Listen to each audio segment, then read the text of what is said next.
Assalamualaikum warahmatullahi wabarakatuh. Perkenalkan, kami dari kelompok 2 akan menyampaikan laporan hasil praktikum Internet of Things, implementasi sensor water level dalam sistem pengatur ketinggian air di pesawahan menggunakan ESP32 dan solar panel.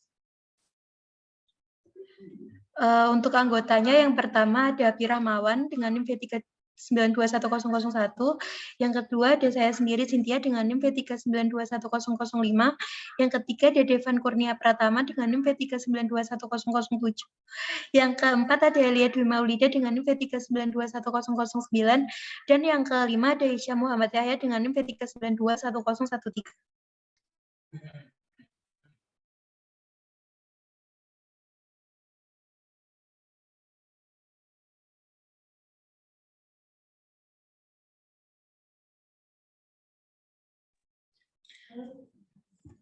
Yang pertama yaitu bab 1 pendahuluan. Latar belakang air merupakan peranan penting dalam kelangsungan makhluk hidup di bumi. Air akan sangat bermanfaat bagi kehidupan di bumi dan dalam jumlah porsi yang proporsional. Manusia memanfaatkan air untuk berbagai kebutuhan pada rumah tangga, misal untuk dikonsumsi, mandi, mencuci, dan sebagainya. Selain itu juga irigasi merupakan salah satu faktor penting dalam produksi padi sawah. Kebutuhan dari irigasi bagi manusia merupakan hal yang sangat krusial. Irigasi sebagai sumber bagi ketersediaan air untuk pertumbuhan tanaman padi, persediaan air yang cukup, tentu sangat berpengaruh dalam peningkatan produksi padi. Kemajuan teknologi komunikasi mendorong manusia membuat peralatan tepat guna yang dapat dimanfaatkan dalam berbagai aspek kehidupan. Misalnya, kemudian dalam pengendalian ketinggian permukaan air pada bak penampungan air. Sistem dapat memastikan aliran air bila kondisi air pada bak penampung sudah terisi penuh dan menghidupkan kembali air bila air dalam bak penampung dalam keadaan kosong. Pada saat ini petani masih menggunakan mesin diesel ataupun pengairan menggunakan pulsa listrik. Hal ini membutuhkan biaya yang cukup banyak, bahan bakar dan listrik yang cukup tinggi. Salah satu upaya yang dapat dilakukan untuk membantu petani dalam pengairan pertaniannya adalah pemanfaatan teknologi ramah lingkungan dan terbarukan yang terbiaya murah. Pengairan bertenaga surya merupakan salah satu alternatif pompa air pertanian yang dapat dikembangkan. Untuk yang 1.2 rumusan masalah yang pertama yaitu apa itu sensor water level dan sensor panel, yang kedua apa itu ESP32, yang ketiga bagaimana rangkaian skematik dari sensor water level menggunakan ESP32, yang keempat bagaimana hasil pengujian dari sensor water level menggunakan ESP32. 1.3 tujuan. Yang pertama untuk mengetahui apa itu sensor water level dan solar panel, yang kedua untuk mengetahui apa itu ESP32, yang ketiga, untuk mengetahui rangkaian skematik dari sensor water level menggunakan ESP32. Yang keempat, mengetahui hasil dari pengujian sensor water level. Untuk 1.4 yaitu manfaat. Yang pertama, menghemat energi karena menggunakan solar panel. Yang kedua, menciptakan IoT yang dapat bermanfaat bagi dunia pertanian. Yang ketiga, mendorong mahasiswa untuk menerapkan dan mengembangkan ilmu pengetahuan yang telah diperoleh.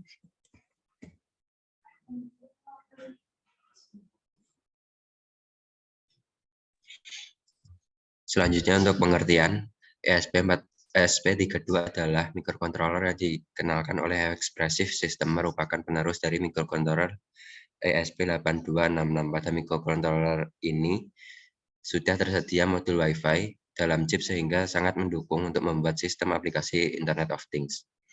ESP32 sendiri tidak jauh berbeda dengan ESP8266 yang familiar di pasaran. Hanya saja ESP32 sendiri tidak jauh berbeda.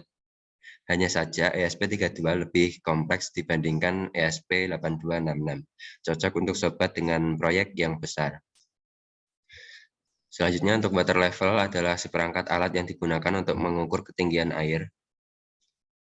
Dilengkapi dengan sistem kontrol yang secara otomatis mendeteksi kedalaman, volume, aliran air, dan sejenisnya dengan tingkat akurasi yang tinggi.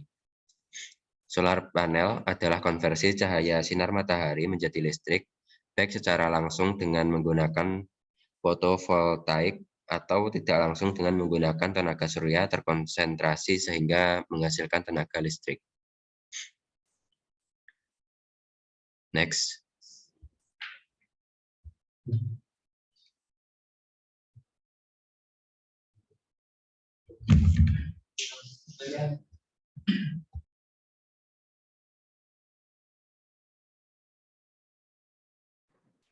Selanjutnya alat dan bahan.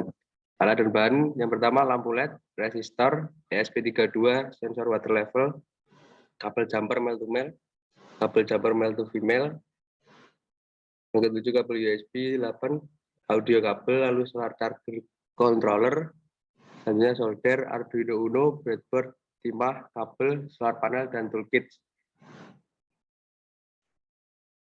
Nah, berikut ini adalah skematik dari rangkaian yang telah kita buat. Untuk 2.4 merupakan gambar dari cek voltase,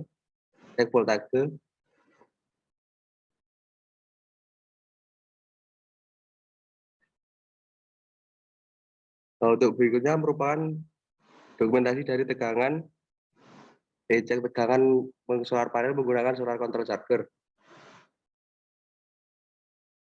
Untuk mengecek tegangan tersebut membutuhkan beberapa langkah, yaitu yang pertama hubungan charger controller ke baterai 12 volt atau 24 volt. Kalau pada kontrol tertentu salah pasang input PV terlebih dahulu ke baterai bisa menjadikan ledakan pada controller. Untuk yang kedua, tekan dan tahan tombol menu sekitar 3 detik, kemudian tekan tombol plus atau minus, maka akan tampil menu di layar seperti gambar kedip-kedip hingga tampil B1 atau B1 main LED acid 12 volt atau 24 volt.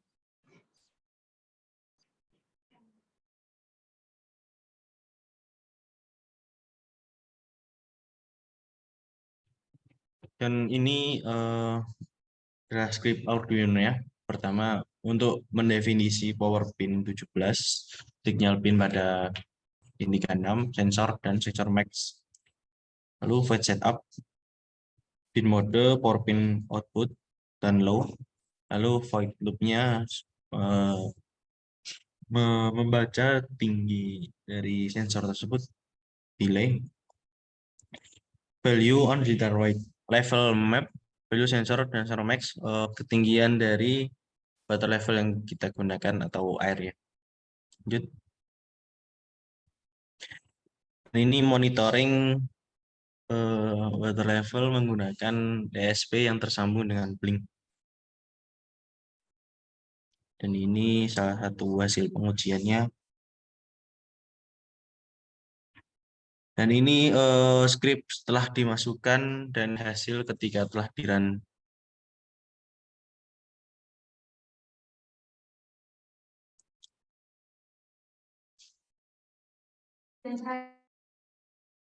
Dari praktik kami, water level adalah seperangkat alat yang digunakan untuk mengukur ketinggian air, dilengkapi dengan sistem kontrol yang secara otomatis mendeteksi kedalaman, volume, aliran air, dan sejenisnya dengan tingkat akurasi yang tinggi. Sehingga andai ada penambahan air yang signifikan atau tinggi, maka perangkat ini langsung mengantarkan sinyal.